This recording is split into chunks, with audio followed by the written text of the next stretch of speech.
Deme.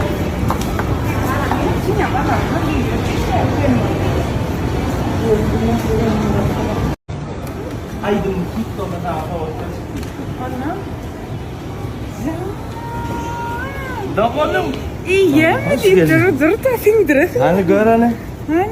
İnşallah beğenirsin. Korkunum aklım. Can. Haladı mı? Hatırladım. Ne seversin? Thank you dedim aklım. Sana yakışır. Akım şimdi birden ver böyle. Ne de yürü. Salam millet. Biz ertiyüdenli bir gün konserde tayarlık görüyoruz. Nasip olsa. Evet. Konserde giymeyene. Hoş geldin bu da o. Da onun yanımda. Sen toş var yan değil mi? Batır gidiyenler de aklım. Karacayeva da otayda oluyor. Karaca ağam tefrat ödür ya dedi. Görüşeceğiz. Havada karışın, havada. Karoçu biz birden var ha. Neme karar verdik onu konserde gitmene. Ha ayka toş. Toşlu gidiyorsun değil mi senin? Gidilen akşamdan. Konserde sahnada gelecek eşimi köyünümü atlandık ya. Ondan sonra balağım. Doğru anam. Ayka daimi. O ne yapayım geldi değil mi? Yok. Stilne. O gün ben hakikaten kovu çıkış etmedi. Şeyle var kovu tayarlanyan. Şeyle var kovu zatlar var. Neme bir gayr ara giderim onu diyeler bunun eşek için şu yerden var barımız.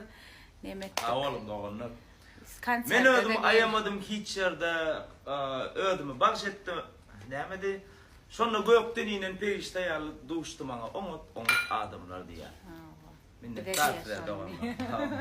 O gün ya diye da akıllı. Thank you kardeşim. Konserte görüşürüz. Gelin al.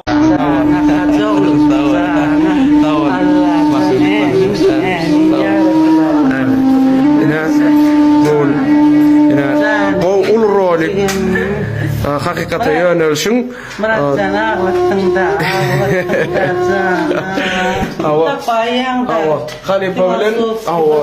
Halife bilen hakikate yönelişin 10'ti birinci sezonun en sonki seriyatını düşürdük da yaman ağır temada ettik ama şu an saat Sağladım, gurke değil ya.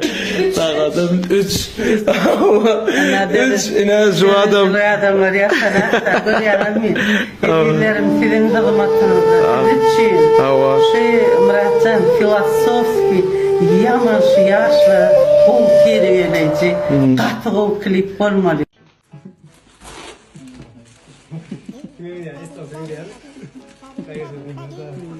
Ming dedim ben Spans'ına. Ne indirdi kan Ming ya ne oldu? Euro mah oraya de normal. Ya sekolah. Kosong aku kau dia.